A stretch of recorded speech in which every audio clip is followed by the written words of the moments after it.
Animation Ensemble. Today's program is Picture Consequences, a conversation. So I'm just making sure recordings are going. So I wanted to just start by acknowledging that I, along with many of our speakers and attendees, are speaking with you from the ancestral lands of the Lenape people, whose presence and resilience in Pennsylvania continues to this day. I see several PAFA members here on the call, and I wanted to thank you all for being here. Thank our sponsors for making this possible. We are graciously supported by PNC Arts Alive, who are not just supporting this talk, but also our entire Illuminate the Plaza series. So for any of you who haven't seen our plaza yet, this is the first of 3 installations of different local artist groups who are going to be featured on PAFA's Fest Plaza this year. And our first artist in residence is the Philadelphia Animation Ensemble, who's here tonight and going to give us a sneak peek of their second piece on the plaza this summer and share with us some of the backstory of how this new collective came together during the pandemic. And before I hand it over to our guest, I want to mention, of course, as you can see, we are recording, and I'm going to be posting this on PAFA's YouTube channel for anyone who's not here in case they missed it. I know it's a busy time with our world slightly opening up. And I also wanted to mention, so our artists are going to be sharing a clip of their initial collaboration, and then they're each going to be talking individually about their work and their work separately and in the collective, and then they're going to be previewing their new animation. We will have some time at the end saved for questions and thoughts, so please feel free to drop things in the chat as we go. And now I'm really proud to hand things over to our panelists for the exhibition. From the exhibition Picture Consequences, we have David Dempewolf, Lee Ketchum, Joshua Mosley, Oona Taper, and Kelli Williams. Welcome to all of our speakers and all of you here with us tonight. David, I'll hand it over to you. Great. Thank you, Abby, for the thoughtful introduction. And I also want to thank you for all the amazing programming that you've been involved with over the past 1.5 years. I think you've done a really great service for the school and the institution. I really appreciate you. I just want to say that publicly. Yeah, David. Thanks for all your hard work. I don't want to cry, but so what we're looking at right now is, can everybody see the screen? Yes. Okay. So what we're looking at right now is what is at sunset will be projected on the Furness building at Pennsylvania Academy of the Fine Arts. This is one of a 2-channel video projection installation. And this has been up since June 26th.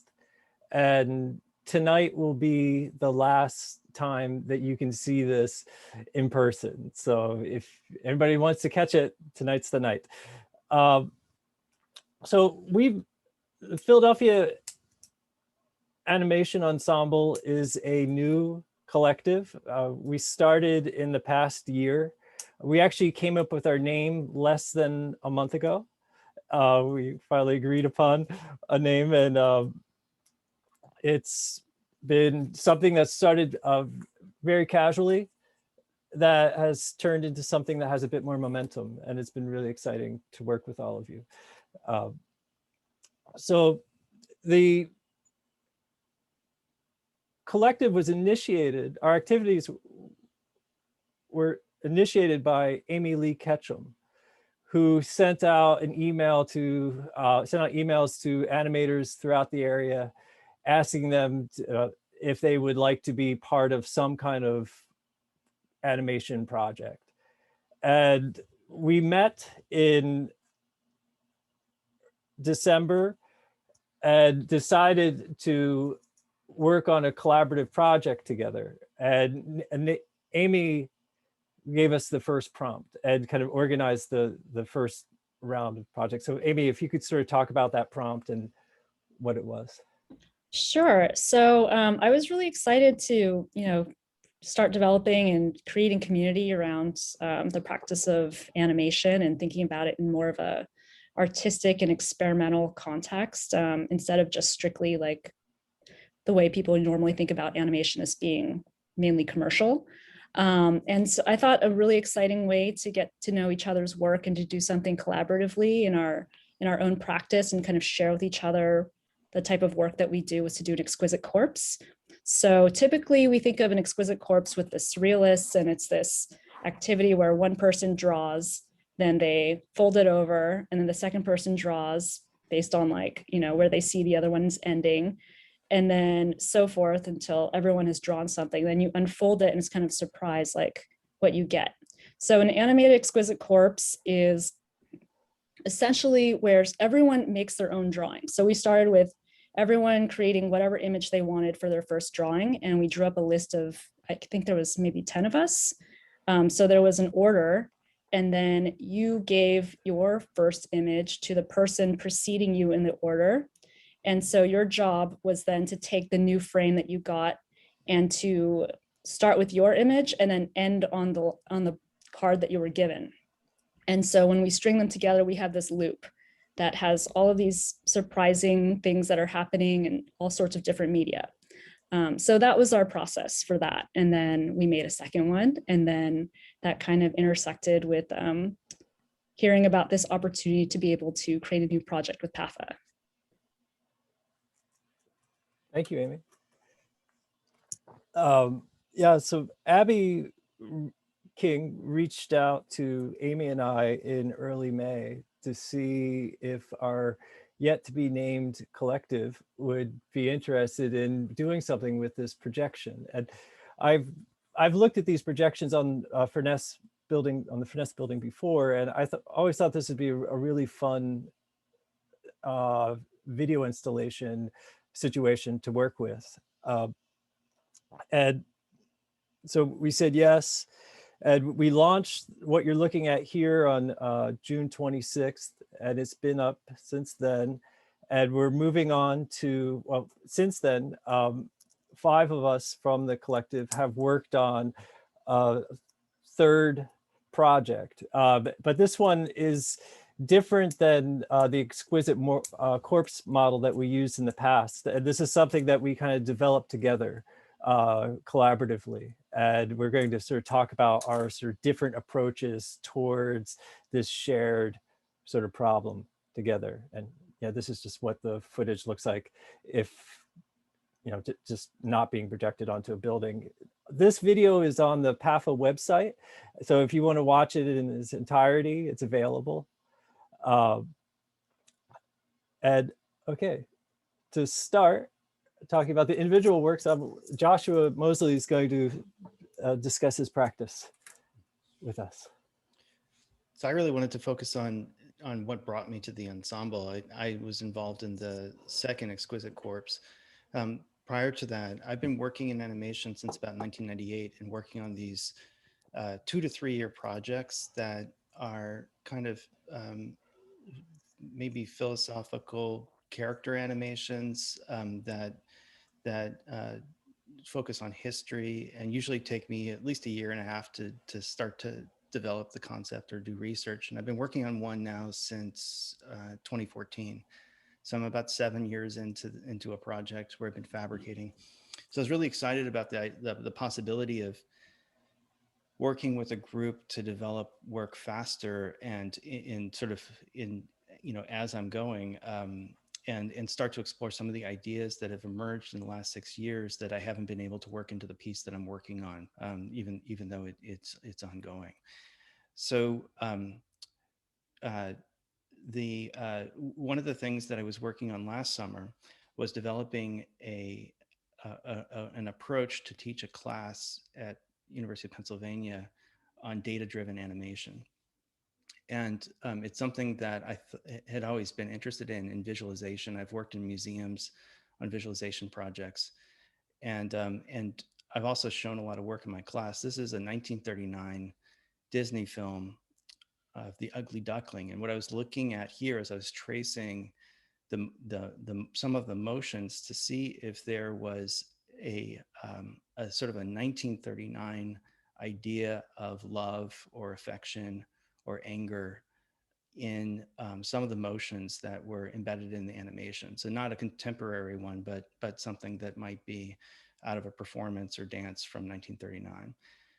And I thought that maybe what I could do is develop a library of some of these gestures that that could be kind of used as a vocabulary for new work that was kind of emotion based. And that's not something that I currently have a full idea of now for a project of my own, but it's the kind of thing that maybe over the next 10 years would become a part of my work. So in addition to this, we did other things like I had a research assistant, and we were doing things like tracking Twitter and looking at how museums responded to the Black Lives Matter movement in terms of their statements on Twitter, seeing sort of the timing of responses to COVID in one country or another country. And this is another project that we did where we scraped all of the pictures of handlebars that were on sale in Craigslist last summer, and then ranked them from least expensive to most expensive. I guess I wanted to see if there was a shape or a pattern that emerged because it's an identifiable form. We also ran it through a Google tool that can identify the sort of potential subjects of the image and how much of a percentage, how much snake this is or how much handlebar it is, and to give us sort of the gist of what's in this collection of images. So some of them were identified as snakes. So when we started to talk about the idea of responding to the collection of PAFA, I thought, oh, well, I sort of went into the mode of last summer's research, and I thought, well, we could make I think Amy had said, what about an institutional critique? And I thought, well, some of us don't have a comprehensive idea of what's in the collection or how much of it or what it is that's in the collection, even though we've seen the collection. So this is a word cloud of the frequency of, this is just looking at the titles of the collection. I think we had about 15,000 titles. There's many more because of the prints and drawings in the collection. So that was the sort of popularity of the titles in the collection. And so I used some of the scripting that I learned last year and scraped the web for a list of the works that PAFA has already put on the web, because it was we weren't able to get like a spreadsheet from PAFA because all the data wasn't in the same place, but we were able to get it off the web. And so David did this amazing animation in the background that's a scrolling animation of the entire thing that we sort of were able to scrape off the web. And I started working on a couple of things that popped out to me. One of them was Muybridge's interpretation, Muybridge's list of titles of domesticated animals. And I thought it was really interesting because Muybridge was so focused on nature that there was this, and I've done work in the past on dogs that were photographed by Muybridge, but the idea of studying something that's been domesticated and the sort of full circle pattern of us, like maybe being involved in the development of the evolution of a variation of an animal, and then returning to photograph it and sort of sample from that animal was interesting to me. So that's what that little clip was about. So that's all for me. Thank you, Joshua. Next is Kelli S. Williams. All right, I had to unmute myself. Hi, everybody. So my name is Kelli Williams. I am a stop motion animator.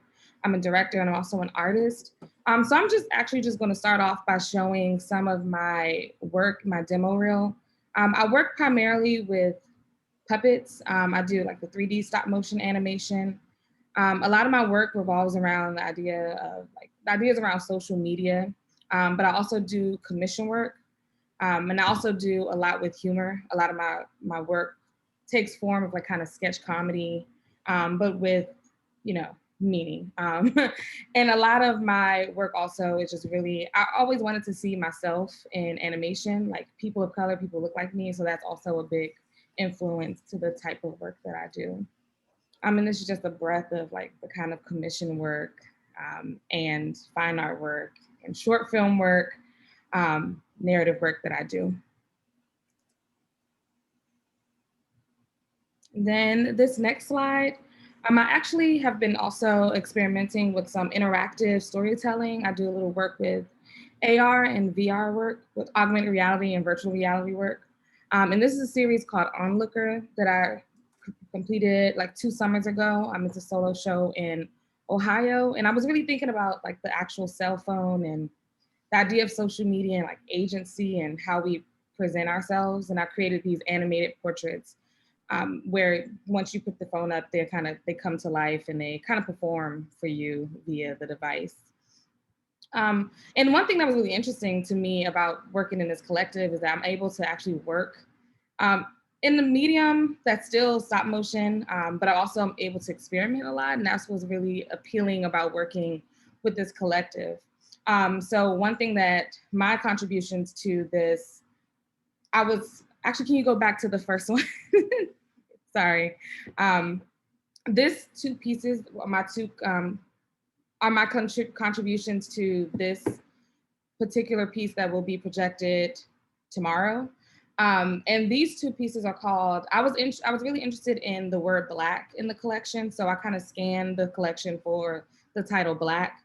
And this one was called Shimmering Black and Black in Hiding. And I was really thinking about the idea of like the representation of Black artists in the collection, or the kind of lack of representation of Black artists in the collection. And with the mindset of like disrupting that a little bit, I chose the term Black and then placed Black bodies and Black figures into all of my animations. So in the next animation, that one's called Black Hole. And I was just thinking about how can I like visually represent the idea of a Black hole with Black figures. And this is a paper cut animation that I created. And then in the next, this one's called Black Strip. And I really just I just envisioned this being on the billboard of the side of PAFA, just this large Black figure being covered in Black stripes. And I thought that was just the visual representation of those words. So that's all I have. I will welcome questions later on if you have any questions about process or concept. Thank you.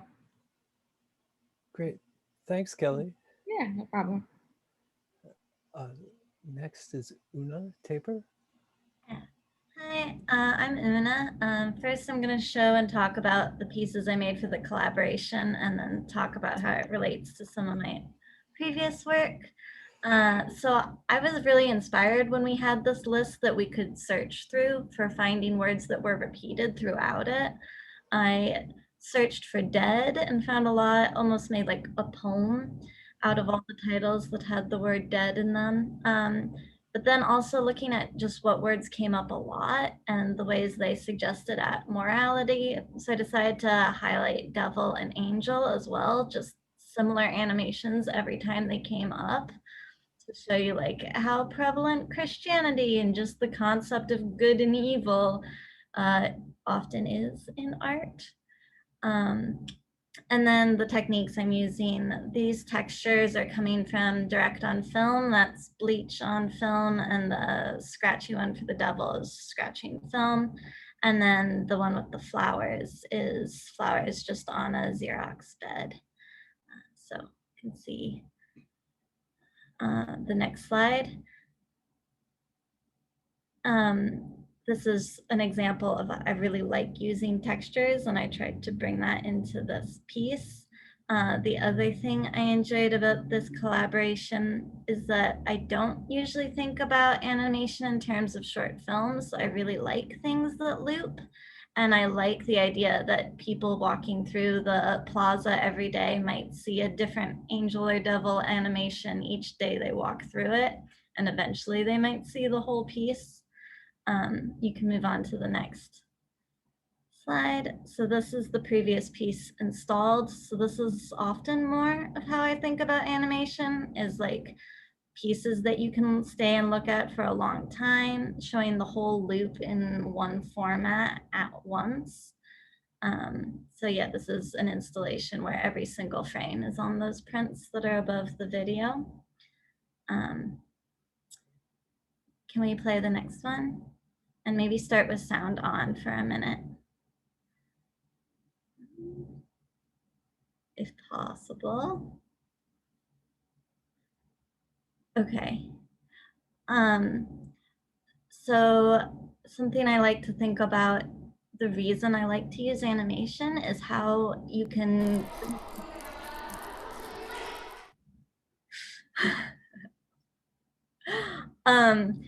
is how you can simplify a concept down to like almost just the idea of a figure and an action, which in the collaboration, I wanted my angel and devil to be like the most simplest form of a recognizable image, because then the viewer can fill that in with all their other information. And this is a clip where I did the most basic floor plan, the most basic human figure I could do to try and show I like an emotional representation that the viewer can fill in a lot of the details for. Okay.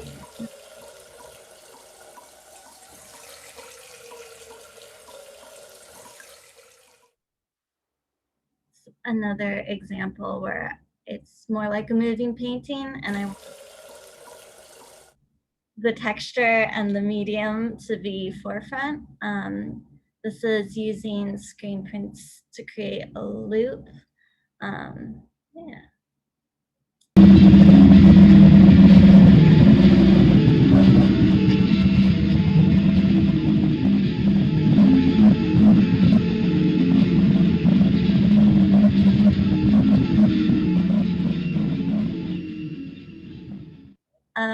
Related, this is in film. I love working with film because it reminds the viewer that moving images often are a physical thing, which is something I'm really interested in. And then again, with the idea of simplification, like how far could I push this figure into just lines and have us still read it as a dancer?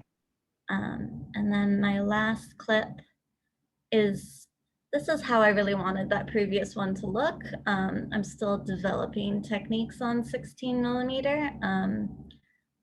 Yeah, so that's my personal work, and I'm really enjoying working with this collective because I'm seeing the different ways different people use materials, which is one of the things I want to push further in my personal work.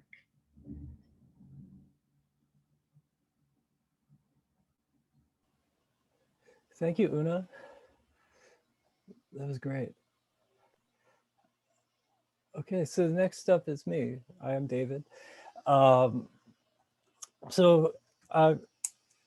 work on projects for, similar to Joshua, I work on projects for multiple years. I've been kind of working away towards the same sort of meta project for about 15 years, trying to figure out how to get at what I'm like attempting to do, which in my work, I'm interested in phenomenology and sort of filmic depictions of human sensation.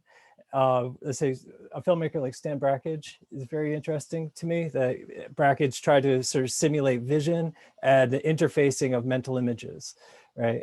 So I can kind of look at my own vision and kind of reverse engineer the way that vision looks, and I can kind of simulate that with cameras.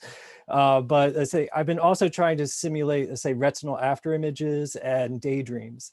So to simulate retinal after images, I've been using phosphorescent medium, like or paint, and allowing the sort of glow in the dark quality to, let's say, I'll expose the medium to light, and then I'll record the image fading. And so for this project, I was the last person to make selections, and I just kind of, I found the spaces where that were kind of empty, the in-between spaces, and I looked for words that, I watched the video of the scrolling text, and I allowed words, well, whatever words kind of jumped out at me, I wrote down, and I found, I used that list to do an image search on Google, and let's say the first usable image that came up is the one that I used. So it's a very simple procedure. So with that list, let's say I made these glow in the dark fading videos. So it's cottage door, pet pigeon, shad fishing. And this is from the titles of the works: vase, song of the open road, soccer ball, forest, flatbush, violin and hat, the raffle, the glove, light trail, and courtyard. And I lined them up with the, just like everybody else, I lined up my images with the appearance of the text in the the scrolling screen. So this is my downshooter animation table that I have set up right now. So I cut a rectangular hole through the table. I mounted a flat screen monitor underneath. And then over that, I have a sheet of acetate, which I covered with multiple layers of phosphorescent paint. And you can see there's a real texture in it, but I like the texture because you saw when the glow in the dark was fading, that pixel, you could see this texture within the fade. So I think that's kind of nice. And it also, it kind of, for me, that looks like the way that, let's say, rental after images fade. They're never totally smooth. They have a kind of like, it seems like they have like a high ISO to them. And so here's an image, here's a video of the video, let's say it was exposed, let's say the screen goes black and it starts to fade. You get a sense of that. So other experiments that I've done to kind of simulate mental imagery, I experimented with this multiplane where, let's say, I painted this kind of grid formation, and I wanted to sort of learn or internalize inverted color spaces. So let's say the red turns green, the orange turns blue, and I just kind of improvised a sequence of kind of movements through this grid formation. And at that time, I was interested in the way that we kind of form gestalt formations of something like this, sort of like the squares appearing or the diagonals. And so one of the reasons I'm interested in working with this inverted is that I use a compositing technique where, let's say, the black turns transparent, and everything that kind of stands out, let's say everything that I paint will kind of glow, or as Abby said, I made my own light bright with this. It gives me this kind of light bright quality, which I like. So with this is a recent project which I made where I'm simulating vision. It's with a stereoscopic camera apparatus, and I'm using my animations to simulate daydreams.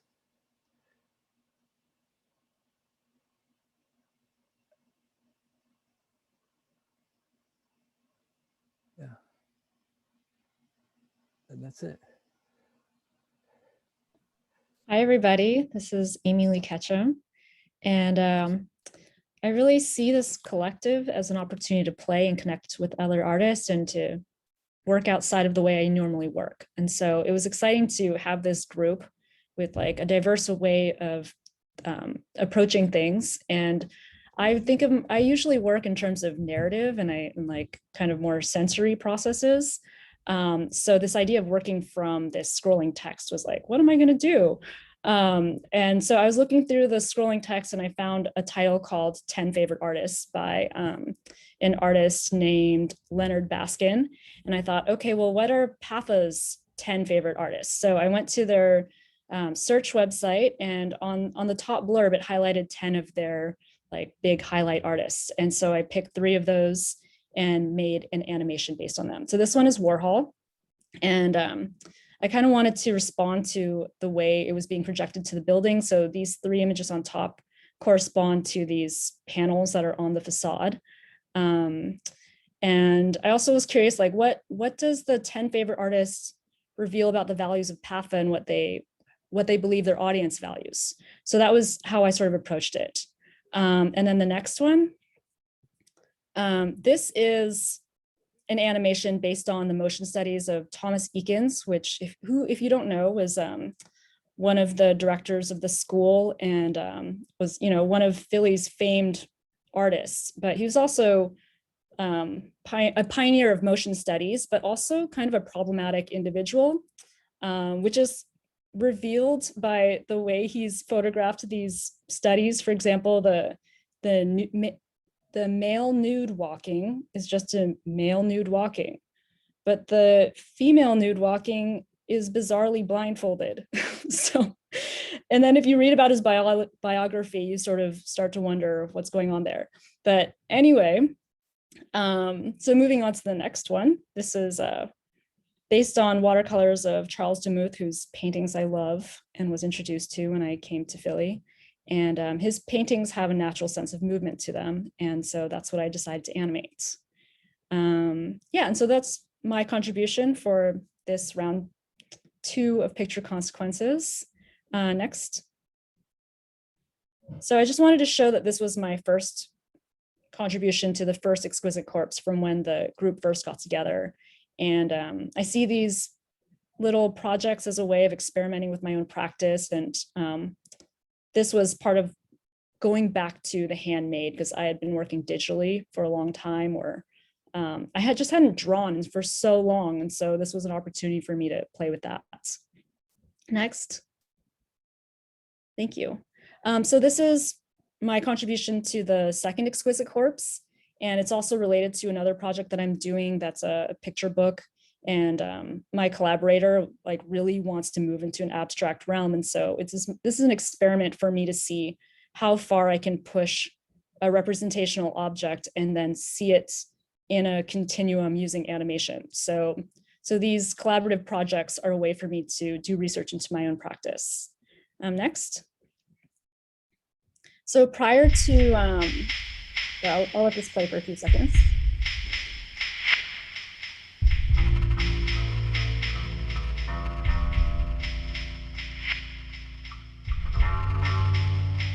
And can you lower the volume? Thank you.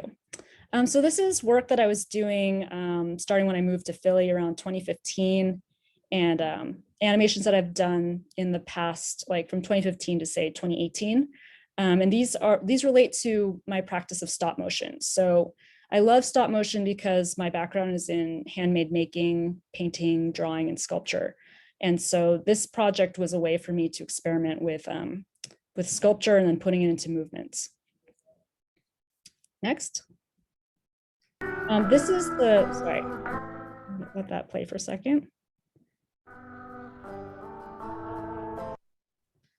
So this film is called Two Ghosts, and it is a film that I made prior to the cardboard animations that you saw before. And once again, combining my love of the handmade and just seeing things in like relating different interests of mine, including like dance and myth and just alternative worlds. This one is a play on the Orpheus myth, and it's very close to me because it was in memory of my mother who had passed away. Next slide. And so that film actually led me to this film. It was called First Light. And it was a commission by a local musician, composer, and actress, Ellen Boskov. And she found my film Two Ghosts and asked me to make this film about similar themes of loss. And right now it's touring the festival circuit. And in terms of like the moving image work I'm doing now, I would say that the Animation Ensemble is part of that. And yeah, I'm excited to see where else we can go with the work we do together. Thank you.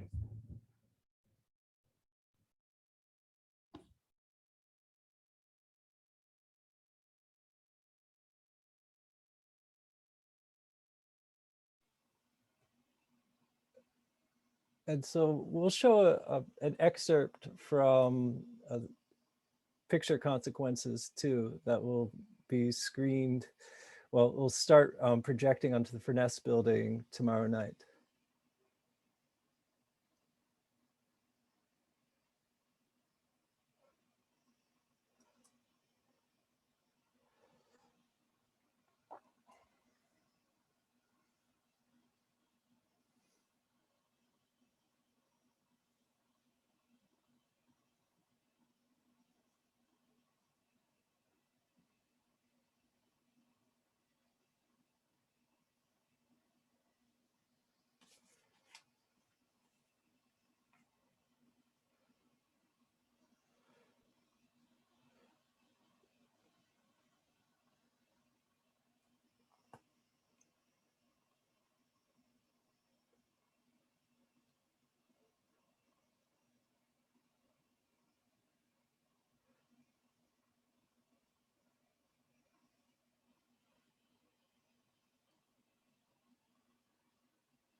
So it's interesting. Well, let's say this video is kind of right out of the oven right now. We finished editing it yesterday.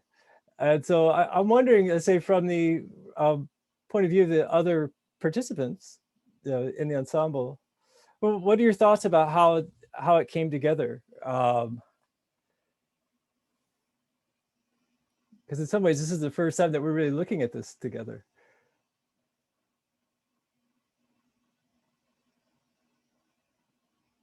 I was really happy to see this all come together. It's always fun when you like unwrap the collaboration and see like what kind of coincidences and synchronicities are occurring. And I love how everyone just has a completely different approach to it. And there was a moment when I thought, oh my gosh, we don't have enough time to make this. I want another month. And then David mentioned, yeah, but this can be whatever we want. Like this can evolve. Like we can keep working on this. So I really appreciate that. And I think that I do want to keep working on it and think of it as like a work in progress, or like, you know, have it be more of a process oriented piece.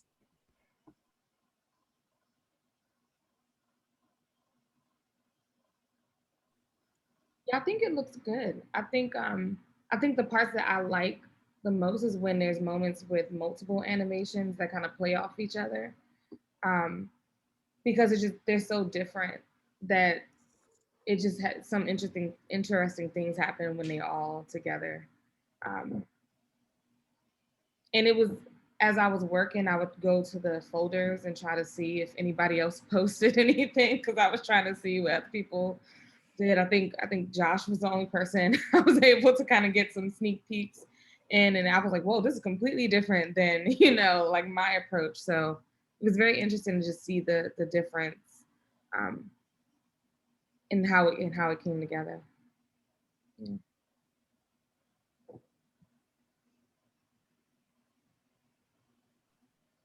I'm really curious too, and I don't want to cut anyone off from the group that's talking, but you know, this is your second collaboration together, and if Third. you kind of felt third. I think of the first one as, or the first two kind of together, since that's how they're projected, Yeah. and they talk to each other. But Yeah. but I wonder how this one felt. You know, this is a smaller group, so this is a group within a group and had different kind of constraints, and if you all kind of had a different method going about this, or felt different, you know, things being stretched or pulled in different ways that happen with collaborations. Yeah, I sort of feel like the first two almost as warm-ups for this, because that's like learning each other's like languages, and this feels more like successfully we're starting to have visual conversations. Yeah.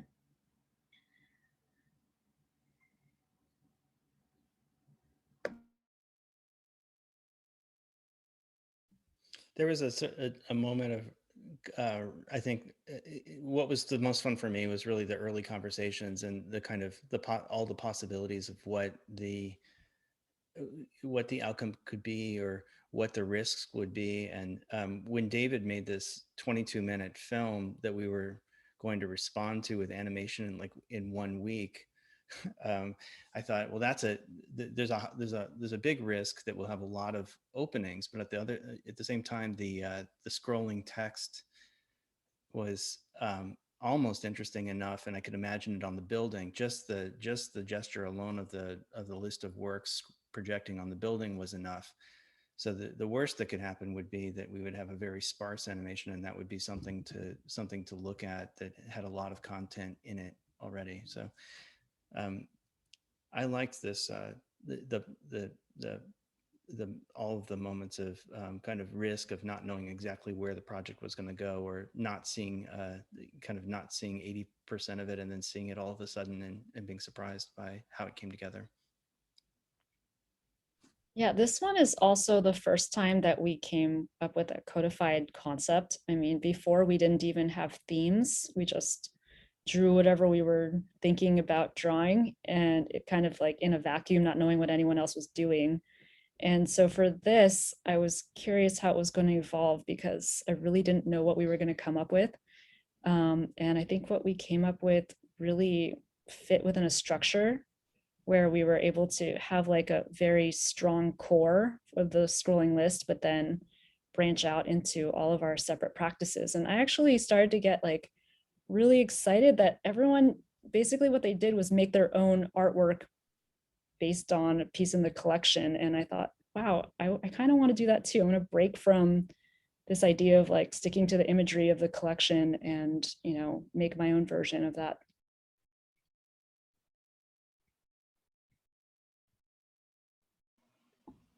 Yeah, it makes me think of, let's say, practices that were kind of happening in the mid 1990s to the early 2000s. Let's say something like relational aesthetics, where, let's say, an artist like Brickrit Tirvanesia would set up a platform where activities could happen inside that platform. And it seems as if we had the kind of base of the kind of scrolling text, and that kind of leaves, since there's already kind of a basic, like a very simple structure in place, it leaves possibilities for each artist to express their association that they have when they see the word.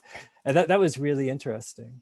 I mean, I'm coming into this project, I just made I just had an exhibition, and with that exhibition, I primarily focused on like singular, my own singular phenomenological experience of life. And for something like this, I wanted to kind of do the opposite. So I found this with an itch that this was able to scratch, was to kind of step outside of the demands of my own singular authorship for a minute, and just think of it in terms of a more kind of structural or kind of formal thing. So that's why I use Google, the Google search instead of my own personal association. And it's what I found actually kind of fit with the image I had in mind already. So I wonder how much my imagination is already kind of infected by Google. But I mean, for this project, I mean, that's one of the things I really like about working on collaborative projects, because it allows, based on the sort of the overlaps of interests of all the different participants, it brings out possibilities of like modes of production within that. And so within this one, I was like personally able to kind of do something that's a little bit more formal than I would let myself normally do with my own practice. And so like another kind of version of my artistic identity kind of came out through this, which is interesting.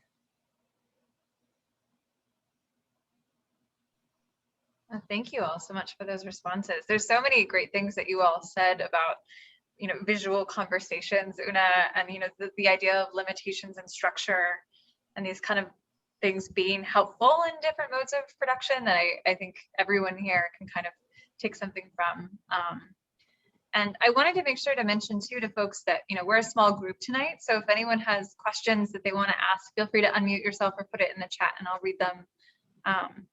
But one of the things I was thinking about while you all were talking about these these different ways that this kind of the constrictions of this video and working together has helped your work or has changed things.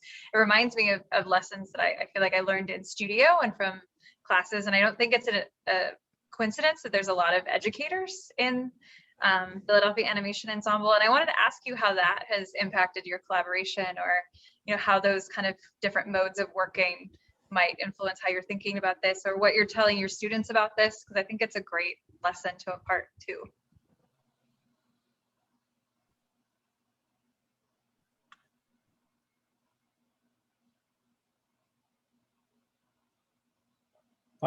I'm teaching a seminar this summer in the low residency program at PAFA, and we're meeting tomorrow morning and the students are presenting a collaborative project, and collaboration is part of, I mean, my pedagogical approach. It has been since I started teaching, but I've come to it as a collaborative, primarily as a collaborative artist. But I think it's interesting sort of talking to students about I mean, I kind of push students towards collaboration to kind of break away from their kind of take a break from their singular artistic identity for a bit and sort of try out something else. And it seems like it almost always has like really positive results for them. And yeah, it's interesting to kind of do it on this end. I'd say, yeah.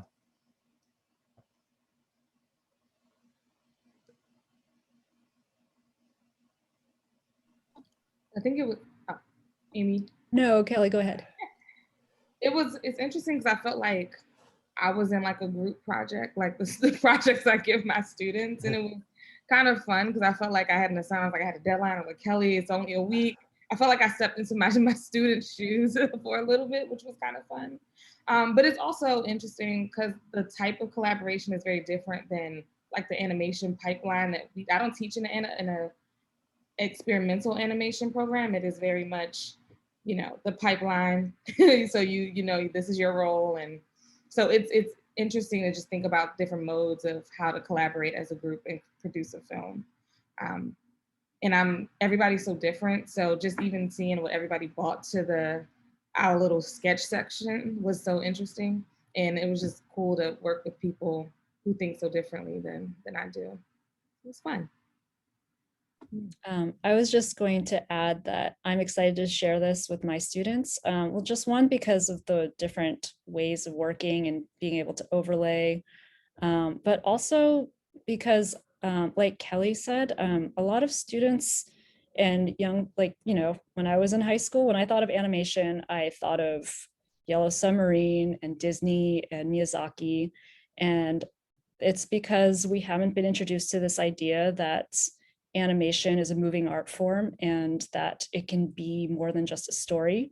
And I say that while being also very narrative driven, but it's also like a sensory experience. And it's also like, you know, data collection and installation and moving paintings and moving sculptures. And it's something that I want to impart to my students, is that animation can be so much more than just telling a story, and it can tell different kinds of stories, like, you know, revealing things about institutions, or revealing things about, you know, time. And I don't know, just that's my goal for my students, is to break open that idea of like what an animation can be.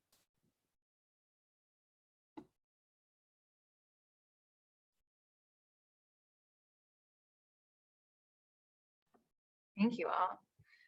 Yeah, it's very inspiring. And also, I feel like there's such a playfulness in the work that you all are showing in both these videos too. And it's great to see that. It's very inspiring as an artist. Oh yeah, and our variety was shown in like the showdown for what our name would be.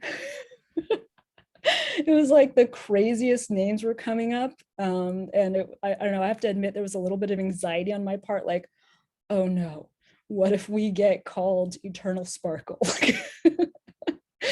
But yeah, I'm happy with what we all decided on. Yeah, maybe someday you'll share the list with everyone, but no pressure on that. But yeah, I mean, that kind of gets to you're giving up a lot of when you're giving up your autonomy working in a group, like it could be stressful. And I think it's great to see a success project like this, and also to see it in such early stages with you all, like getting to see you pick a name and form kind of this identity, especially coming off of a pandemic and, you know, something good coming out of that moment. I wanted to just encourage our you know, visitors with us, if anyone has questions, we just have a couple minutes left, so feel free to drop things in or interrupt me because I can talk all night, but we'd love to hear from you, especially if we have artists or members on the call as well.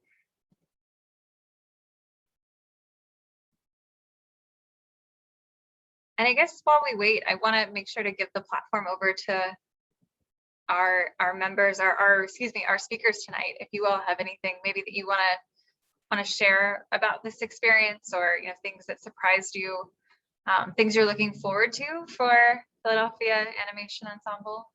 And also just to put in a big plug that people should go see this in person. I'm really excited myself to see it. It changes so much, you know, seeing this on a screen versus seeing this projected onto our historic landmark building on this side of our building in Center City. Joshua? Yeah, one of the things that I think, well, I was thinking about your question about education. One of the things I did this last year is it was finding that my students were really locked into their projects. In other words, they couldn't do exercises that would pull them out so that they could improve and get better while they were working on something substantial that they sort of had their mind wrapped around.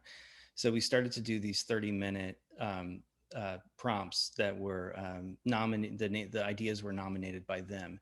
And the day that we started that, I started doing those prompts as well. And it was one of the first times that I've sort of, I mean, I know that happens in drawing classes sometimes where the teacher can also do the prompt, but I think it made me want to continue to do these things that were outside of my work, so that I could kind of have my hand in the drawing directly. And what I noticed was that the ideas that were coming to me were the things that didn't fit into the main project that I was working with. And so it was kind of expansive in a way. Another point, completely unrelated, is the name ensemble, and I think that that's something that we talked about a little bit as we were getting towards the end of the group and the name. It's really difficult when you're working with a group of artists, I think, to think about it. I think we were talking about the word harmony, or to think about it as how could you make something that made sense, that there were many people working on it, and then there was some kind of resonance that happened between the parts. And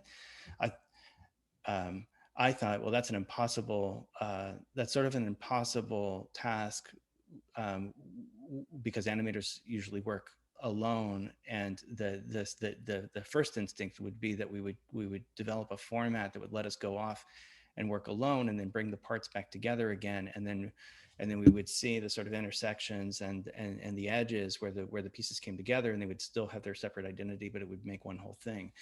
But I was hoping that there would be opportunities for us that would allow us to push that further. I think this is one of the first ones where the pieces are coming together.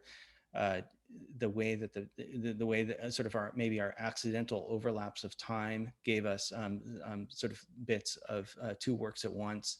The idea that the content of the list itself was an underlying rhythm to the different animations gave us sort of a structure that we were all working on this, at least in the same metronome, and we had ideas of working with color, or working, you know, against a singular set of content. So I think that was an amazing first post name project to be working on and thinking about the word ensemble. But it's something that I hope that we can have opportunities to think about more, what that would mean if we were working as an ensemble as opposed to working as a collective, you know, maybe the name ensemble versus collective.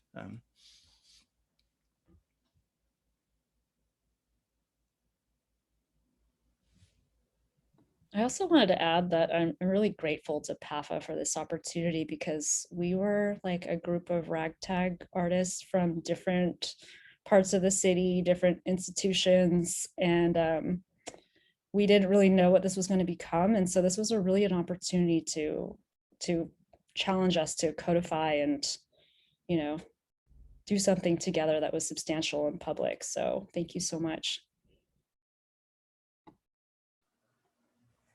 and I appreciate, yeah, again, I thank you to PAFA for this opportunity. It's just really, I think it kind of, it pushed all of us into doing something that we probably wouldn't have done this summer. And I have to admit, I'm really proud of this project because it, in some ways, if you were to watch it in person, it's a little difficult, right? Just watching the scrolling text. I personally find that kind of thing to be fascinating. Like sort of, you can read the text at points, and at other points it just becomes sort of blocks. And you see, it looks like a kind of driving by a cityscape, you know, that's been flipped on its side, right? And you see all those shapes passing by. I think that's really interesting, but it's a bit challenging. And I think it'll be sort of challenging towards viewers that are expecting a kind of animation or a kind of narrative-based kind of project. And I really like that this is kind of, it's structuralist to some degree, and it's also a really interesting experiment on how, let's say, animators sort of translate visual associations.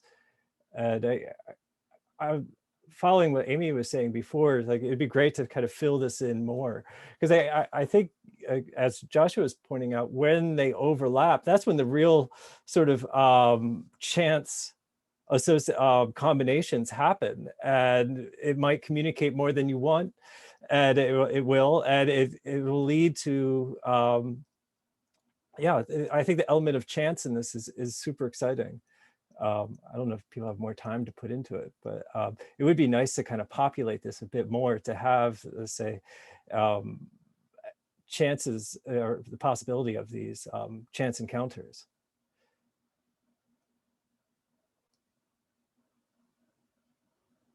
No pressure though.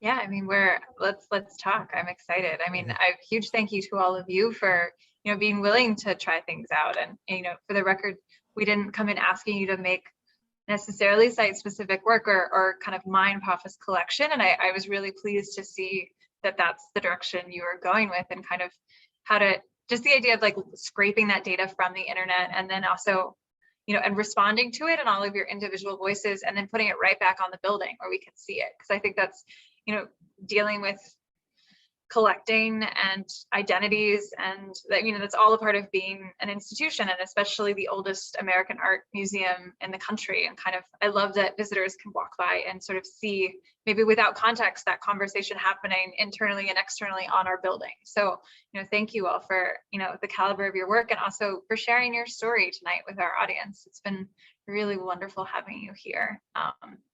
And thank you to all of our members and visitors and everyone for joining us. And of course, thank you to PNC Arts Alive for supporting the program and making it possible. I'll let our artists say goodbye, and feel free to mute yourself on the way out. We love to see your faces. Yeah. Thank you, Abby. Thank you. Have a great night, everybody. Stay safe. We hope to see you again soon. Thanks, everybody.